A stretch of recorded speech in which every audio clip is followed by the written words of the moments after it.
Morning. आज हम बात करने वाले हैं 13 फरवरी 2023 के करंट अफेयर के बारे में। तो दोस्तों चलिए शुरू करते हैं। हमारा जो पहला प्रश्न है, तो पहला प्रश्न बिल्कुल हमारा लेटेस्ट है। हाल ही में कितने राज्यों के राज्यपाल और उपराज्यपाल बदले गए हैं? तो यहाँ पर आपके सामने ऑप्शन 4 हैं, चारों में से आपको सही आंसर चुनना है। तो मैं बता देता हूँ, आपको सही आंसर है 13 राज्यों के राज्यपाल बदले गए हैं, उपराज्यपाल और राज्यपाल बदले गए हैं। तो 13 राज्यों के कौन कौन से राज्यपाल बदले गए हैं वो पूरा डिटेल मैंने यहाँ दे रखा है। देखिए यहाँ पर अगर हम बात करते हैं तो lieutenant general केवलय Trivikram Parnaik Arunachal, Lakshmi Prasad Acharya Sikkim, CP Radhakrishna Jharkhand, Gulabchand Kataria Assam, Shiv Pratap Shukla Himachal. ठीक है, उसके बाद में और हम बात करते हैं retired justice S Abdul Nazeer Andhra Pradesh. राज्यपाल उपराज्यपाल का नाम तो रमेश बैस कहाँ के? पहले झारखंड के थे, अब महाराष्ट्र के बना दिए गए। और एल गणेशन पहले मणिपुर के थे, अभी नागालैंड के कर दिए गए। फागू चौहान बिहार से मेघालय ट्रांसफ़र कर दिया गया। राजेंद्र विश्वनाथ अर्लेकर हिमाचल प्रदेश टू बिहार कर दिया गया। विश्वाभूषण हरिचंदन आंध्र प्रदेश टू छत्तीसगढ़ कर दिया गया। तो ये पूरा पूरा डिटेल मैंने यहाँ पर दे रखा है आपको राज्यपाल का, आप पढ़ सकते हैं। अब दूसरा हम प्रश्न लेते हैं, हाल ही में भारत में पहली बार हुई फार्मूला ई विश्व चैंपियनशिप में कौन विजेता रहा है? देखिए भारत में हैदराबाद में कहाँ पे ई चैंपियनशिप हुई है? कार की। कौन सी? कार की। और वहाँ पे उद्घाटन किसने किया था? आपको ये भी पता है कि इसका उद्घाटन किसने किया था? हमारे केंद्रीय मंत्री ने किया था, अनुराग ठाकुर ने। और हैदराबाद में किस जगह पे हुई ये भी आपको पता होना चाहिए। अब ये जीती किसने है? तो लेटेस्ट न्यूज़ की अगर हम बात करते हैं तो ये जो जीन एरिक वर्गेन ने जीती है। किसने? Jean Eric Vergne. अब इनकी कार फार्मूला मतलब जो अलग अलग कंपनी होती है ना, महिंद्रा, जैसे महिंद्रा है, जैगुआर है, ये सारी कंपनियां, मारुति सुजुकी है, ये अपनी कारें उतारती है। यहाँ पर आप देख सकते हैं कौन कौन सी कारें, इस DS, Penske, Nissan, Maserati, Porsche, McLaren, Jaguar, Mahindra, ये सभी अपनी अपनी कारें उतारती है और अपने अपने ड्राइवर चुनती है और उनके हिसाब से रेसिंग लगाई जाती है। तो यहाँ पे 8 टीमें थी, 22 ड्राइवर थे। और जब हुई तो कौन सी कार जीती? यहाँ पे जीतने वाले शख्स का नाम है ये जीन एरिक वर्गेन। और कि कौन सी कार यूज की थी? DS। तो याद रखिएगा आप।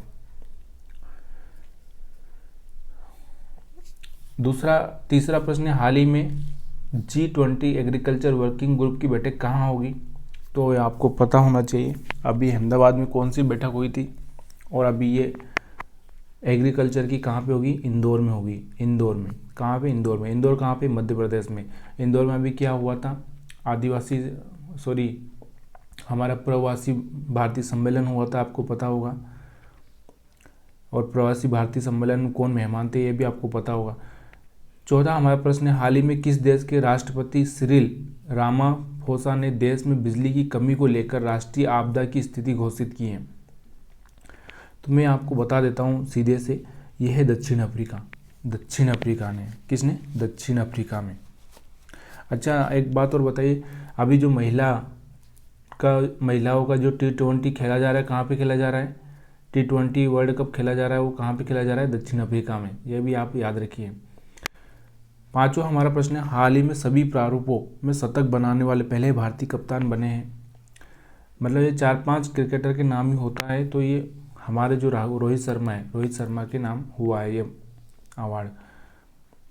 हाल ही में संस्कृति मंत्रालय ने राष्ट्रीय संस्कृति महोत्सव 2023 का आयोजन कहाँ करेगा? तो यहाँ पर आपके सामने ऑप्शन है नई दिल्ली, अहमदाबाद, मुंबई। तो ये कहाँ होगा? मुंबई में। सातवां हमारा प्रश्न है, हाल ही में किसे मारुति सुजुकी इंडिया के प्रबंध निर्देशक हिसाची टेकुची द्वारा एटमा लाइफ टाइम अचीवमेंट अवार्ड प्रदान किया गया? किसको किया गया? यहाँ पर आपके सामने है, नंद कुमार ने कौन सा अवार्ड लिया था? डॉक्टर मोहन पेगी को कौन सा अवार्ड मिला है? ये आपको पता होगा, ये KM मेमन को मिला है, KM मेमन को मिला है, ठीक है। और ये MRF के हैं। हाँ, अब यहाँ पर अवार्ड की बात करें तो आदित्य अशोक ने चौथी LET में 9 शॉट के लिए खिताब जीता है। विनेश फोगाट और साक्षी मलिक BBC अवार्ड के लिए नामांकित हुए। डॉक्टर पेगी मोहन मातृभूमि बुक ऑफ द ईयर पुरस्कार जीता है। ITBP ने नेशनल आइस हॉकी चैंपियनशिप जीती है। रिकी क्रेज ने ग्रैमी पुरस्कार तीसरी बार जीता है। तो ये सारे अवार्ड हैं, यहाँ पे आप थोड़ा सा एक बार देख सकते हैं। नई दिल्ली में नशा मुक्त भारत अभियान के तहत कितनी नशा मुक्ति उपचार सुविधाएं राष्ट्र को समर्पित की गई हैं? कितनी की गई आपको पता होना चाहिए। तो ये कितनी की गई? 25 की गई ATF, याद रखिएगा। और किसने समर्पित की है, किस मंत्री ने की है, ये भी आपको पता होना चाहिए। 9वां प्रश्न, हाल ही में किस केंद्रीय मंत्री ने मिशन अंत्योदय सर्वेक्षण 2022 का उद्घाटन किया है? तो ये हमारे जो मंत्री है कौन है? गिरिराज सिंह ने किया है। अगर हम बात करते हैं देश की, तो राष्ट्रीय मामले की बात करते हैं। तो राष्ट्रीय मामले में हम बात करते हैं तो अर्बन 2020 सिटी शेरपाओं की बैठक गुजरात अहमदाबाद में हुई है। वीरेंद्र कुमार ने 25, किसने? वीरेंद्र कुमार, जो कि मैं आपको पूछ रहा था किसने ये 25 ATP समर्पित किया है, तो वीरेंद्र कुमार ने किया है। स्काई एयर ड्रोन ने भारत का पहला ट्रैफिक मैनेजमेंट लॉन्च किया है। संस्कृति मंत्रालय ने राष्ट्रीय आयोजन किया। PM ने मुंबई में 2 वंदे भारत एक्सप्रेस ट्रेनों को हरी झंडी दिखाई। रिलायंस ने भारत में पहले हाइड्रोजन का, भूपेंद्र यादव ने आंध्र भूमि बचाओ अभियान शुरू किया। दुनिया का पहला विश्व भारती विश्वविद्यालय जीवित। तो ये सारा जो करंट अफेयर है वो देश से संबंधित है, इसलिए मैंने देश से संबंधित यहाँ पे आपको दे दिया। 10वां हमारा प्रश्न है, हाल ही में भारत और EU ने व्यापार और प्रौद्योगिकी परिषद के तहत कितने कार्य समूह की घोषणा की है? तो EU ने व्यापार और प्रौद्योगिकी परिषद के तहत कितने कार्य, भारत और EU, तो ये कितने कार्य? 3 कार्य के लिए। 3 कार्य कौन कौन से आपको पता होना चाहिए। अभी मैं हर चीज़ नहीं बताऊंगा, लेकिन आपको थोड़ा सा एक बार पता जरूरी होना है। 11वां प्रश्न, हाल ही में EESL ने इंडोनेशिया, थाईलैंड और किस देश के साथ ग्रोथ ट्रायंगल JBC के साथ समझौता किया है? तो यहाँ पर जापान है, मलेशिया है, नेपाल है। यहाँ से सही आंसर कौन सा हो सकता है? तो इसमें होगा मलेशिया। इंडोनेशिया, मलेशिया, थाईलैंड, ये 3 देशों ने मिलकर समझौता किया है।